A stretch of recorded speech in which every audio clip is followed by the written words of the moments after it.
Fala, gente, tudo bem? Vamos agora para a nossa segunda parte da aula de citometria de fluxo. Na primeira parte da aula, eu expliquei para vocês que a citometria é uma tecnologia, né, que foi desenvolvida para que eu use a citometria de fluxo. Eu preciso do aparelho do citômetro de fluxo, que é um aparelho que é relativamente caro, mas ele é fantástico. Ele consegue fazer coisas muito legais, identificação de células, imunofenotipagem, conteúdo de DNA. Eu já expliquei várias coisas na aula anterior e vamos dar uma continuidade na aula de hoje, né, para a gente ver. E o citômetro eu costumo comparar ele com carro, né? Você tem lá o carro básico e o carro cheio de acessório. Qual que é o mais caro? Né? Então, o carro que é cheio de acessório, ele acaba sendo um pouco mais caro. Na citometria é a mesma coisa. Então, eu tenho citômetros que conseguem ler várias cores, até 22 cores. Não sei se tem citômetros que leem mais que isso. Ou citômetros que são os analisadores e o cell sorting, que são aqueles citômetros que fazem a separação de células em tubos. Então, os citômetros são bem mais caros também do que os citômetros mais básicos. Então, de acordo com a sua necessidade, com a sua grana do teu laboratório, você vai poder comprar um citômetro mais potente ou menos potente. Eu ia falar melhor ou pior, mas são todos bons. É que ele pode ser mais robusto ou não, fazer mais coisas ou não, beleza? A gente viu, né, na aula anterior que eu posso dividir as populações sanguíneas de seres humanos apenas por características que são consideradas tamanho e granulosidade. Lembra que o tamanho a gente falou que era o FSC e a granulosidade era o SSC? Então o FSC é Forward Scatter e o SSC é o Side Scatter, que é a granulosidade. E dessa forma a gente pode observar essas três populações. Então eu tenho aqui a população de linfócitos, que é essa vermelhinha, a população de monócitos, que é essa verde aqui, que é intermediária, um pouquinho maior que a linfócito e um pouco mais granulosa, e a população aqui de cima que entram os granulócitos, né? Aí eu tenho neutrófilo, eosinófilo, basófilo, mastócito, são todas essas células que são maiores e mais granulosas. Porém, esse gráfico, né, que é um gráfico de pontos ou um gráfico de dot plot, eu consigo falar quais são as populações de um modo geral. Eu não consigo falar exatamente quais são as populações de células que estão nessas regiões. Então, por exemplo, aqui, população de linfócitos, eu sei que tem lá linfócito B e linfócito T, mas por esse parâmetro apenas, né, que é o tamanho por granulosidade, eu não sei quem que é B e quem que é T aí, só sei que elas estão ali. A mesma coisa dos granulócitos, eu sei que os eosinófilos, que é um granulócito, ela está incluída nessa população aqui, porém eu não sei qual que é, porque está tudo junto, eu sei que são granulócitos. Então, para fazer essa diferenciação, eu vou me utilizar então de outras ferramentas. Então, como diferenciar células por parâmetros mais específicos do que tamanho e granulosidade? Pergunta válida essa, não é mesmo? Então, para isso, a gente geralmente usa os anticorpos monoclonais, né? Anticorpo monoclonal também é uma outra aula, que é como você produz esses monoclonais. De repente, eu coloco aqui uma aula de anticorpo monoclonal também.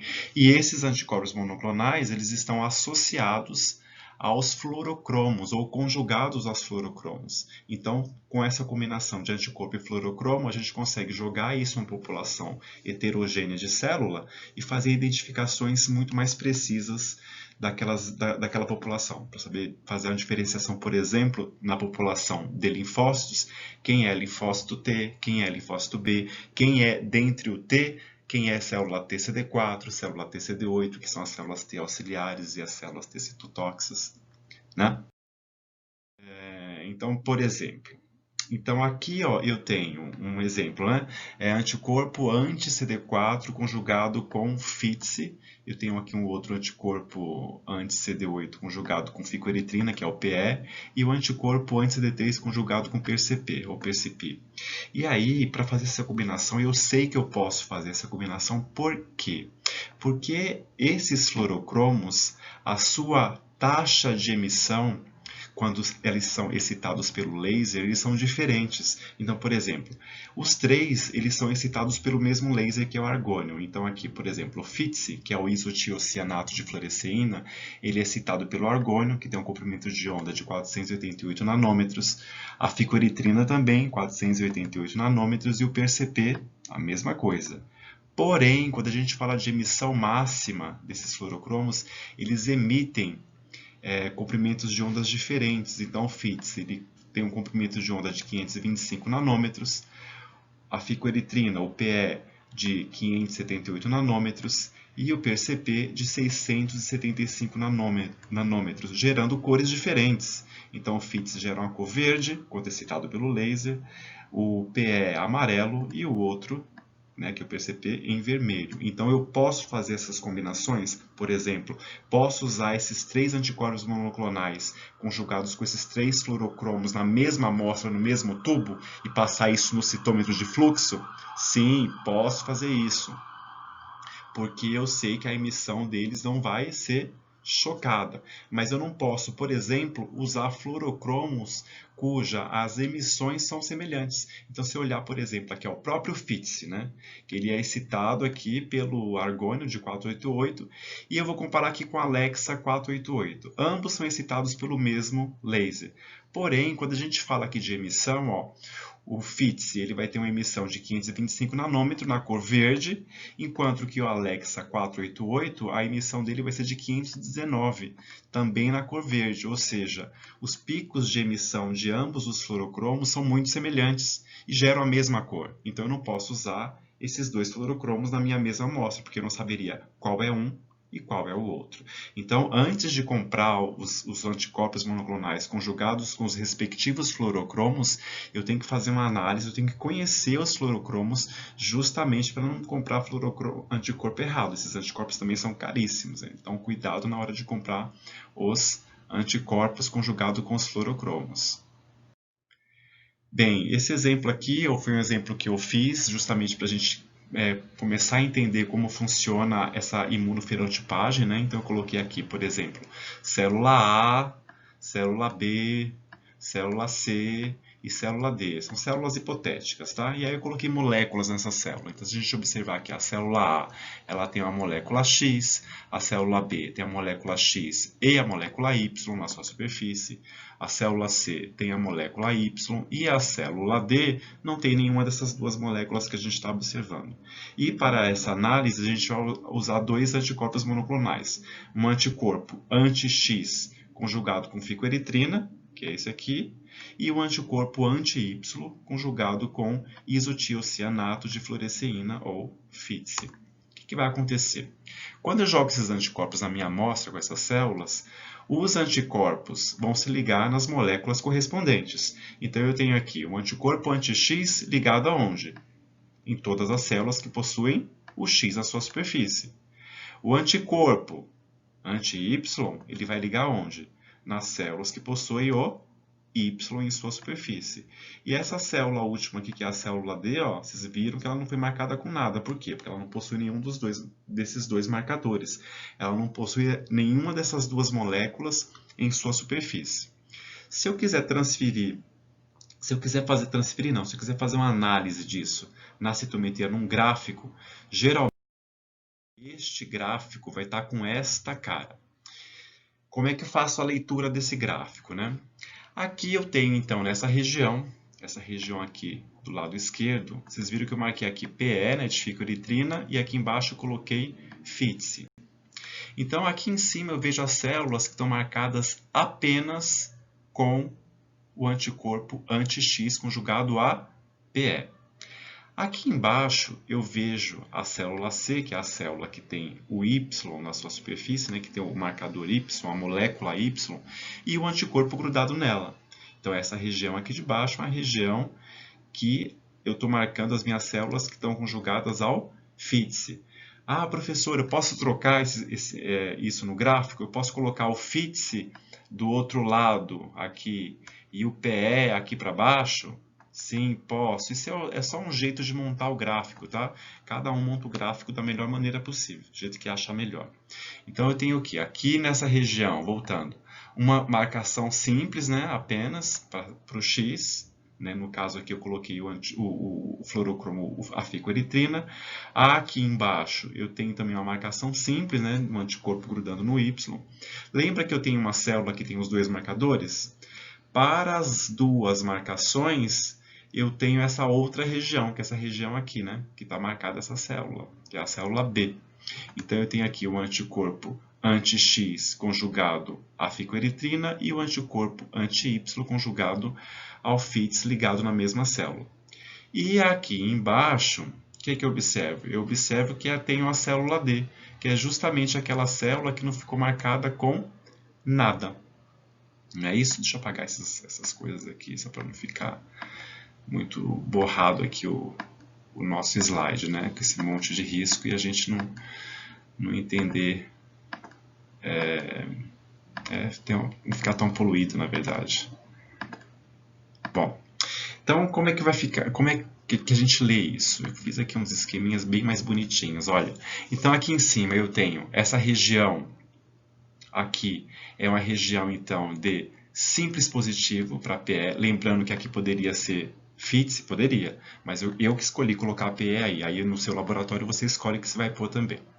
Aqui embaixo eu tenho uma região simples positivo para FITS. Aqui em cima eu tenho a região duplo positivo para FITS e PE. Então aqui você, geralmente nos gráficos de histometria, essa região aqui é a região de duplo positivo. E essa região aqui nesse gráfico é a região de duplo negativo. O que significa região de duplo negativo? Ora, eu não estou vendo duas marcações, FITS e PE, eu não coloquei, colocando aí a molécula X e a molécula Y.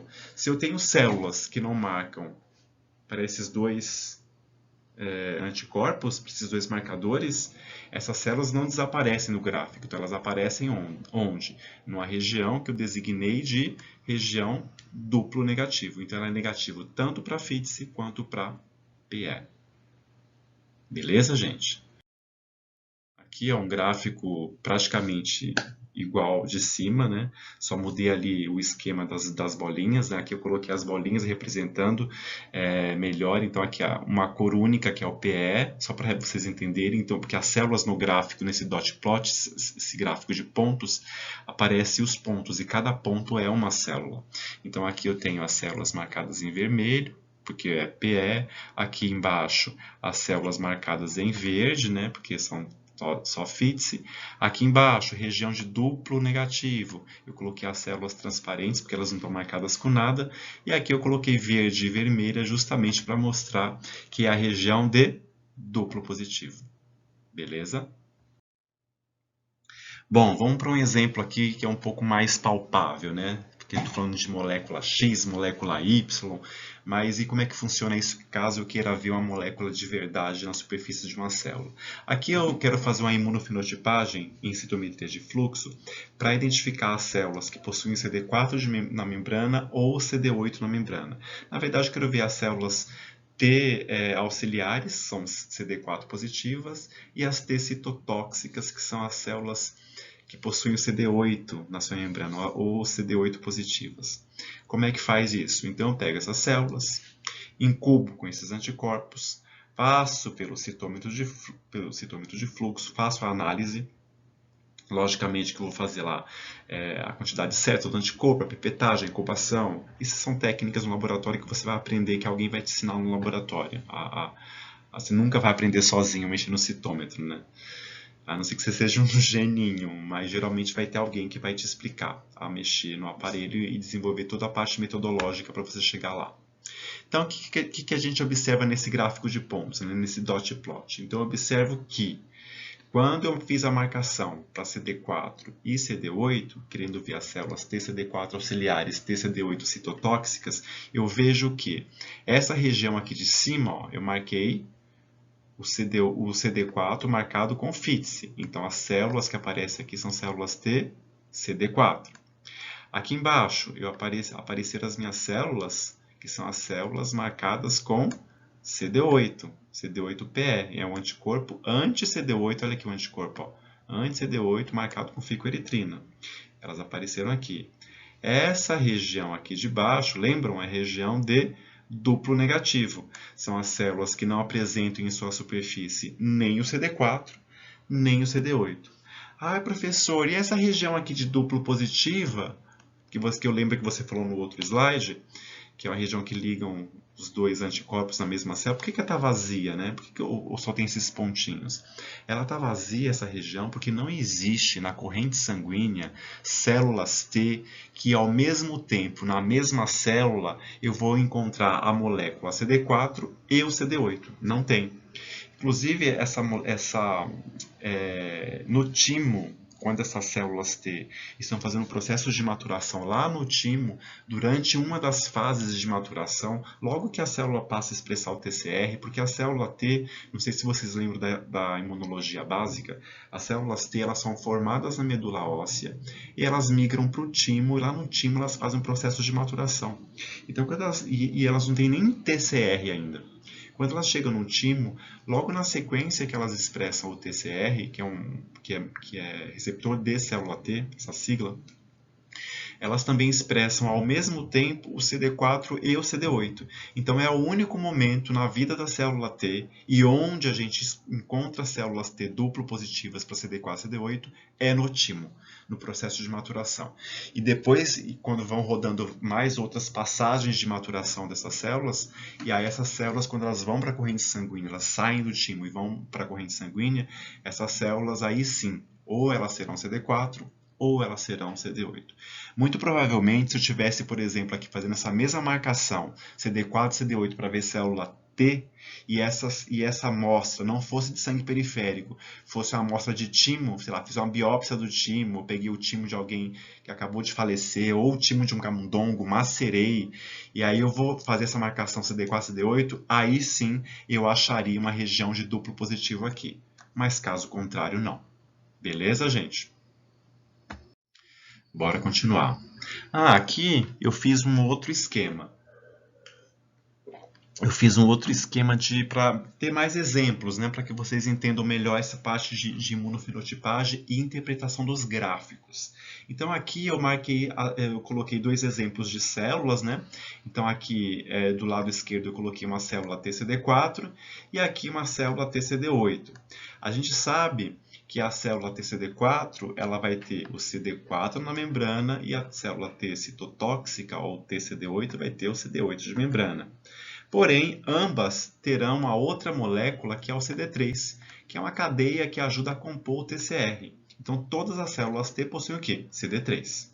Beleza? E aí eu quero fazer uma identificação por citometria de fluxo. Eu quero ver quais são as células que têm CD4, CD3 e CD8 na membrana. E aí, para isso, eu vou me utilizar de anticorpos monoclonais. Então, eu tenho anticorpo monoclonal anti-CD4 conjugado com FITC. Terei um outro anticorpo monoclonal anti-CD3 conjugado com PRCP, que é um outro fluorocromo.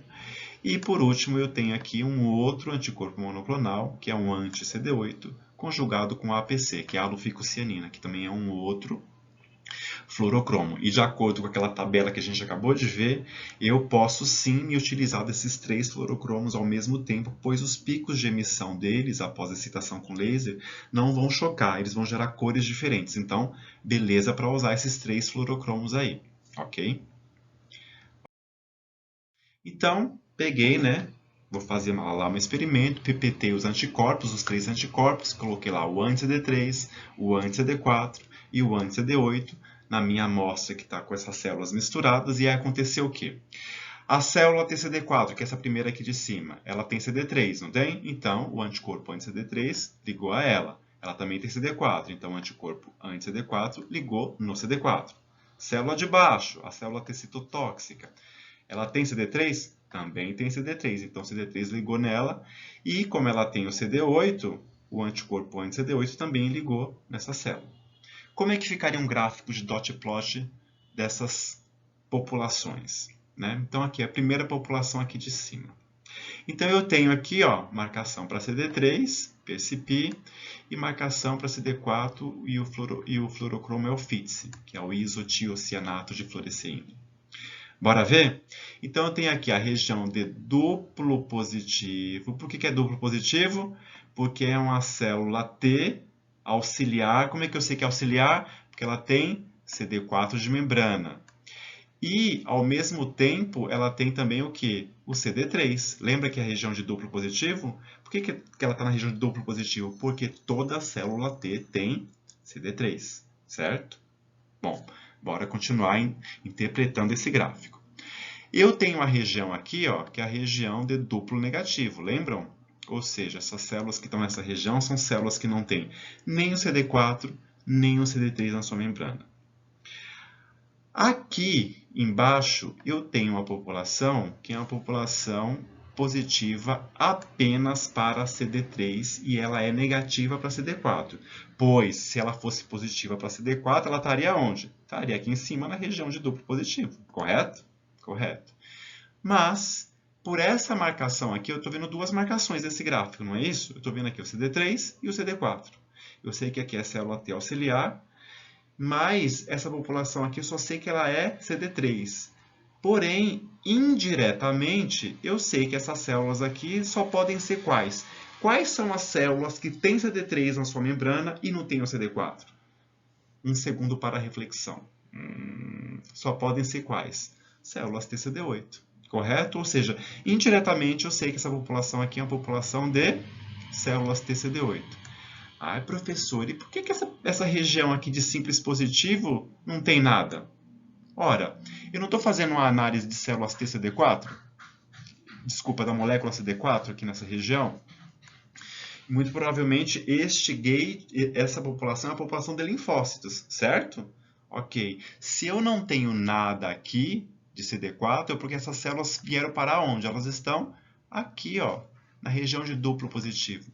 Porque dentre as células T, eu não tenho célula T que não tenha CD3. Se eu tivesse células T que não possuíssem CD3, essas células não existem, tá, gente?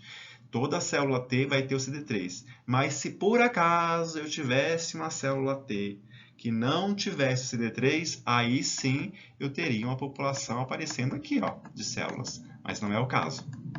Beleza? Vamos para o gráfico de baixo para vocês entenderem e consolidarem essa informação nova aí. Aqui embaixo, o que eu tenho? Tenho aqui, ó, a população, a marcação para CD3 aqui embaixo, PCP, que é o fluorocromo, e aqui, nesse outro eixo, população de TCD8 não, só CD8 marcado com aloficocianina, que é o APC. Bora lá. Então, aqui eu tenho a região de duplo positivo. Olha que bonitinha essa população. Duplo positivo para quê? Para CD8 e duplo positivo para CD3. Quais são as células que são positivas para CD8 e CD3 ao mesmo tempo na mesma célula? São as células T citotóxicas. Então, essa célula ela é uma célula positiva para CD8, positiva para CD3 e negativa para CD4. Por isso está aqui, a CD4 negativa. Às vezes vocês acham em artigos científicos esse CD8+, CD3+, CD4-, e não sabe por quê. Esse menos é para indicar que a célula não tem aquela molécula. Beleza? Bom, voltando aqui à nossa análise. Que população é essa aqui?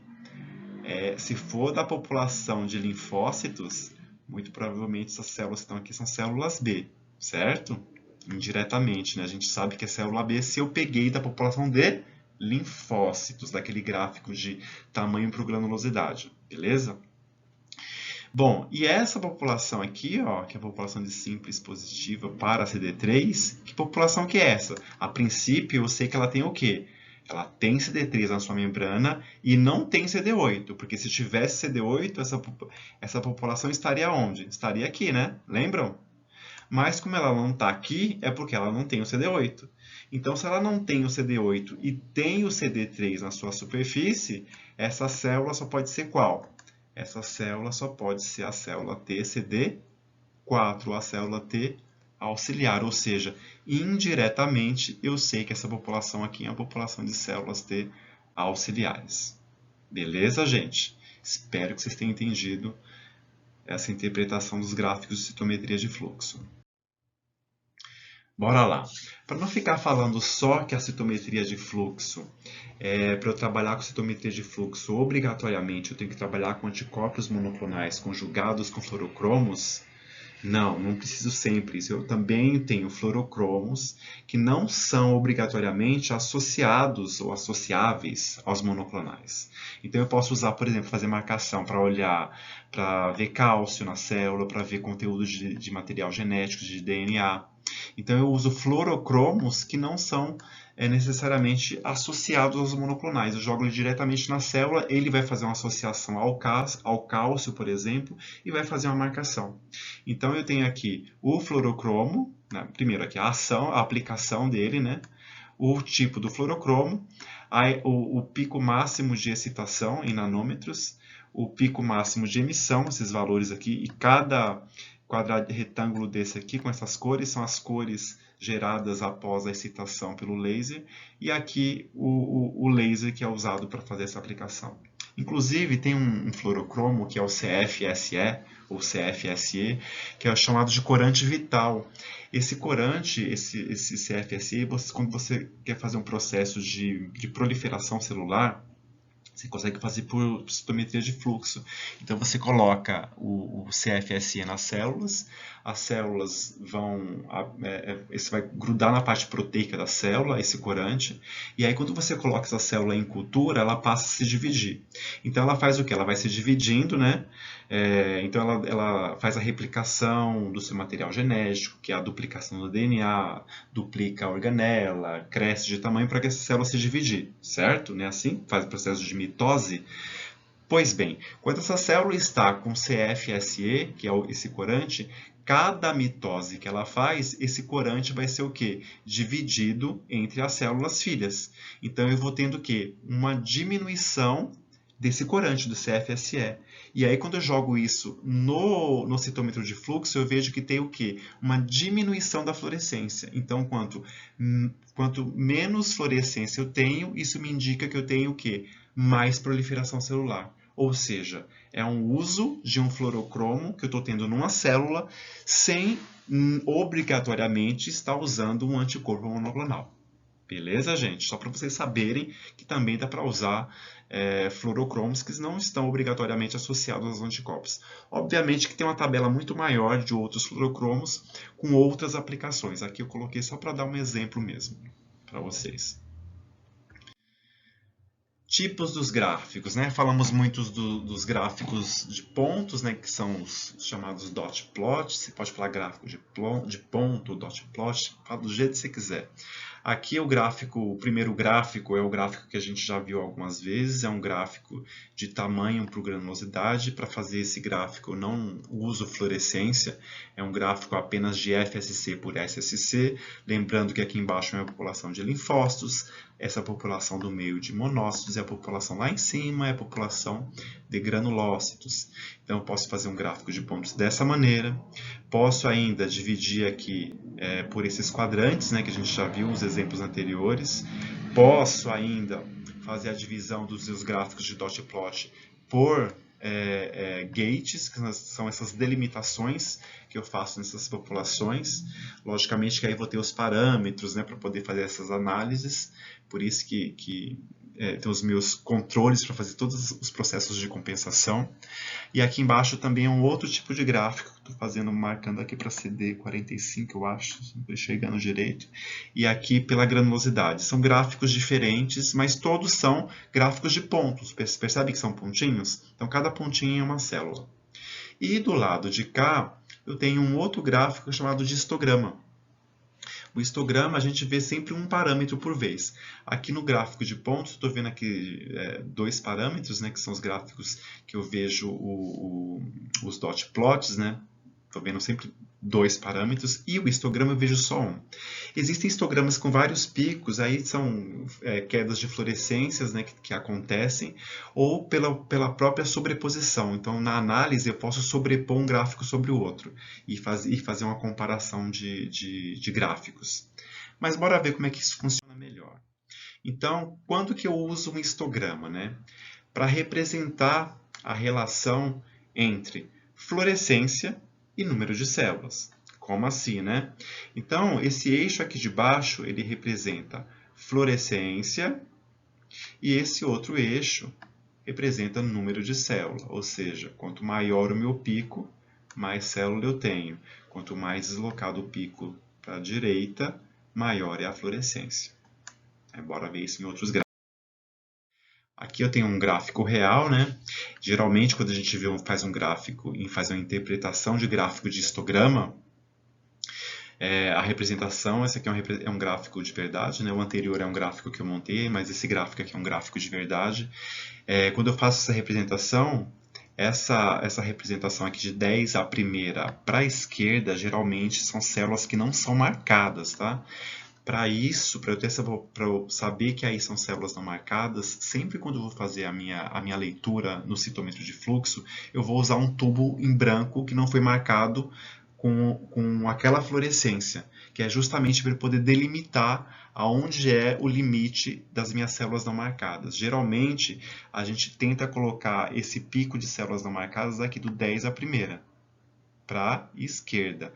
Caso eu tenha um pouquinho de célula passando um pouquinho para lá, que células que têm a sua própria autofluorescência e elas marquem um pouquinho para a direita, daí eu considero o que é positivo dali da minha célula não marcada, né, de onde foi o meu pico. Então, digamos que o pico foi aqui, ó, da célula não marcada, certo? Veio até passou um pouquinho, ó, certo? Só que aí, quando eu for fazer a análise das minhas células que estão marcadas, eu vou, como a não marcada acendeu aqui, eu vou considerar a partir daqui, certo? A partir de onde acabou a autofluorescência das células que não estavam marcadas, certo? Então, esse pico aqui é um pico positivo para aquilo que eu estou vendo, e esse outro pico, que é um pouco menor, ele é negativo para aquela fluorescência. Bora tentar entender isso um pouco nos próximos slides. Então, é mais ou menos assim, ó.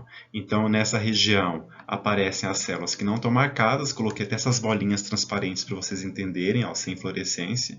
E aqui eu tenho as células pintadinhas em verde, né? Justamente para mostrar para vocês que são células com fluorescência. Então, aqui é o negativo para essa característica que eu estou vendo. E aqui é o positivo para a característica que eu estou vendo. Ainda não estou dando nome para nada, estou falando de fluorescência e como esses picos se deslocam na citometria de fluxo, aqui no caso no gráfico de histograma. Tudo bem? Bora lá. Então, digamos que eu quero analisar aqui as populações de linfócitos, né? Linfócito B, linfócito T. Estou vendo aqui a população de células B, essas verdinhas, população de células T. A gente sabe que se eu fizer um gráfico de tamanho por granulosidade, FSC por SSC, eu vou observar o quê? População tanto de B quanto de T aonde?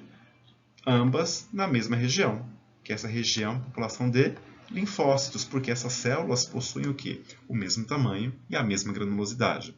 Então, como é que eu faço para fazer uma diferenciação dessas duas células nessa população de linfócitos?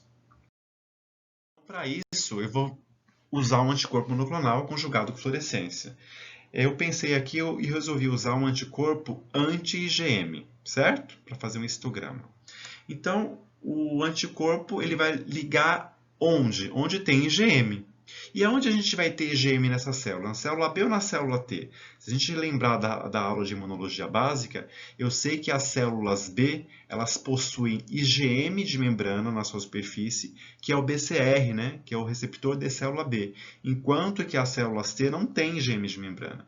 Então, se eu jogar esses anticorpos monoclonais aqui nos dois tubos, o que vocês acham que vai acontecer? Os anticorpos monoclonais anti-IgM vão ligar em quais células? Na B ou na T?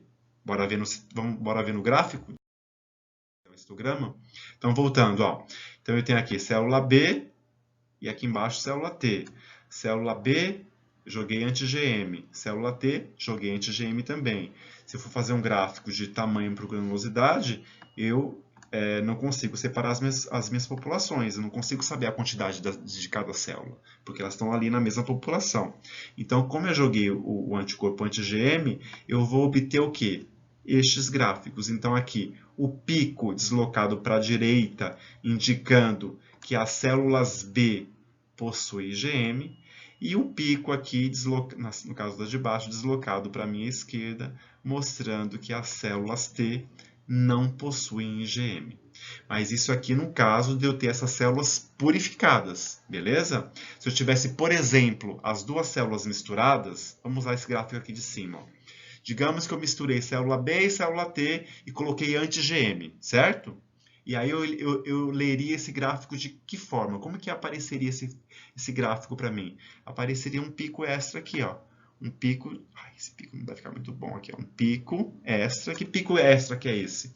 Esse pico extra que é a região de células que não marcaram para IgM, que é justamente as minhas células T. E isso se eu tivesse misturado T com B e colocado o anticorpo anti-IgM nesse tubo. Beleza? Então essas células aqui seriam as células C, que não marcaram, que é justamente essa célula, esse gráfico aqui de baixo.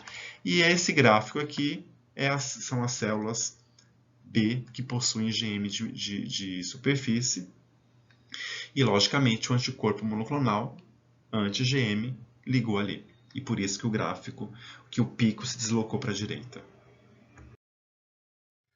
Bom, gente, aqui ó, só para mostrar para vocês, né, com relação à altura do pico, né, então eu tenho aqui, desse lado esquerdo, células não marcadas, negativas para aquilo, então eu tenho uma quantidade menor dessas células não marcadas com relação às células que estão marcadas. Tá vendo que tem uma quantidade maior? Ó, quanto mais alto o pico, mais célula eu tenho. Então, nessa amostra, eu tenho mais células marcadas ou células não marcadas? Então, se o pico está mais alto, eu tenho mais células que são marcadas para essa característica e menos células que não são marcadas. Ok? Vamos ver uma outra situação. Aqui antes, ó. Isso aqui eu já falei, mas bora ler lá, né? Ó. Quanto mais o pico se desloca para a direita, maior é a fluorescência. Olha a setinha aqui. Né? Quanto mais o pico se desloca para a esquerda, menor é a fluorescência. Bora ver o próximo gráfico agora. Ó, cada célula pode ter diferentes níveis de fluorescência.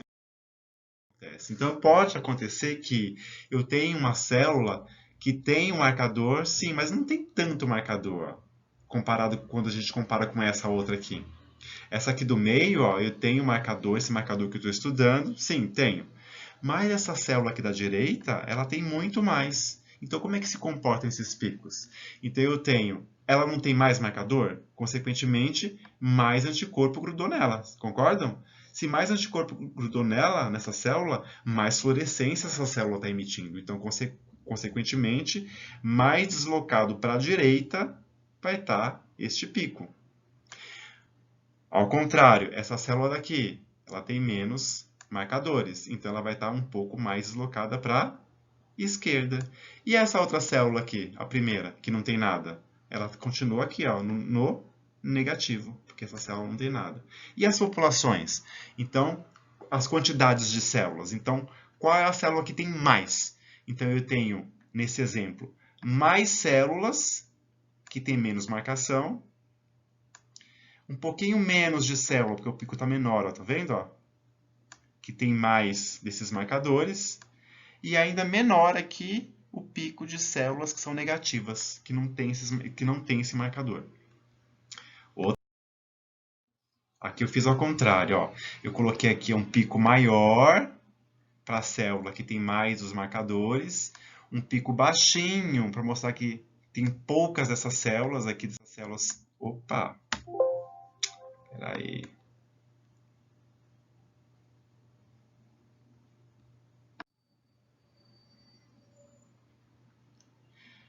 Bom, gente, deu um pequeno pau aqui, mas aquela parte já estava quase acabando. Vamos ver aqui na citometria de fluxo como é que a gente faz os gates, né? Que é justamente a delimitação daquela população celular. Então aqui eu tenho um gate na população de linfócitos, né? Lembra que a gente falou que dá para fazer essas delimitações nesses gráficos. E aí eu quero fazer o que aqui, né? Eu quero fazer a delimitação dessa população de linfócitos justamente para puxar um gráfico de CD4 e CD8 para saber quem são as células TCD4 auxiliares e TCD8 citotóxicas. E aí, a partir do gate de linfócitos, eu tenho aqui a população de células TCD4, população de células TCD8 e aqui a população de duplo negativo. Olha, CD4 e CD8 negativos. Que células são essas? Provavelmente, se esse gráfico aqui ele veio do gate de linfócitos, então muito provavelmente essa população aqui são as populações de células B, ou seja, indiretamente eu sei que ali eu tenho as células B neste gráfico. Bom, uma outra aplicação que o citômetro de fluxo faz é a separação de células. Ah, professor, mas o citômetro já não está separando as células nos gráficos? Tudo isso que você está mostrando até agora é mostrando a população de célula TCD4, mostrando a separação da célula TCD8, das células que não marcam para nenhuma coisa nem para outra. Porém, o que eu estou falando de separação é que a separação física é assim, eu posso ter uma população heterogênea de célula e falar assim, olha, quero extrair o RNA mensageiro de todas as células TCD4. Ou quero fazer uma extração proteica das células TCD8. Dá para fazer isso? Dá. Porque eu consigo separar as células no final do experimento em tubos. Então eu tenho aqui, por exemplo, só a célula TCD4 e só a célula TCD8. E aí, existem citômetros que fazem isso? Existem. E a partir daí, eu consigo fazer o experimento que eu quiser depois. Bora ver como é que isso funciona, essa aplicação do cell sorting? Então é assim, ó. Então, o que acontece? Eu faço lá as minhas marcações, coloco no citômetro e a partir daí eu instruo o citômetro. Eu falo assim, por exemplo, citômetro. Todas as células que estão marcadas para TCD4, por exemplo, eu quero que você pegue essas células e você carregue a sua membrana com íons positivos. Então a célula vai ficar o quê? Positiva. E ao mesmo tempo fala assim, olha, toda célula que está marcada para CD8, eu quero que você carregue essa célula com íons negativo. Então a célula vai ficar o quê? Carregada negativamente. Beleza? Beleza. Então o que é, só exemplo, tá? O que é célula CD4 está marcada positiva e o que é célula CD8 está marcada negativa. Feito isso, dentro do citômetro eu vou ter placas defletoras. Então, uma placa defletora ela é negativa e a outra placa defletora ela é positiva. O que vai acontecer? A placa defletora negativa ela vai atrair as células que estão marcadas positivamente, logo a célula CD4, e a placa defletora, que é positiva, ela vai atrair as células que estão carregadas negativamente, logo as marcadas para CD8. Consequentemente, eu tenho a coleta dessas células em tubos diferentes. E todas as células que não estão marcadas nem com um nem com outro serão descartadas. E a partir daí eu tenho a minha purificação dessas minhas células em tubos para que eu possa fazer o que eu quiser com essas células. Bom, gente, a aula de citometria basicamente, essa segunda parte era isso, e ficou até meio que cumprida essa aula. Então, para finalizar, com boas perguntas, boas ferramentas, é possível, pela citometria de fluxo, identificar uma célula, uma população celular heterogênea, pelo seu tamanho, pela sua complexidade interna, que é a sua granulosidade, fenótipo, viabilidade, ativação, funcionalidade, conteúdo de DNA, se a célula está em apoptose ou não. Consigo ver citocinas intracelulares, consigo ver citocinas que as células secretaram na corrente sanguínea ou uma placa de cultura. Então tem muita coisa que a citometria pode fazer. Essas duas aulas foi só o principal da citometria. Caso vocês queiram mais especificidades da aula, vocês vão ter que ir atrás de artigos. E também a citometria a gente só vai aprender mesmo quando a gente trabalha ali com o aparelho, né? Faz as marcações, vai por aparelho e aprende. Beleza, meu povo? É isso. Obrigado, boa noite.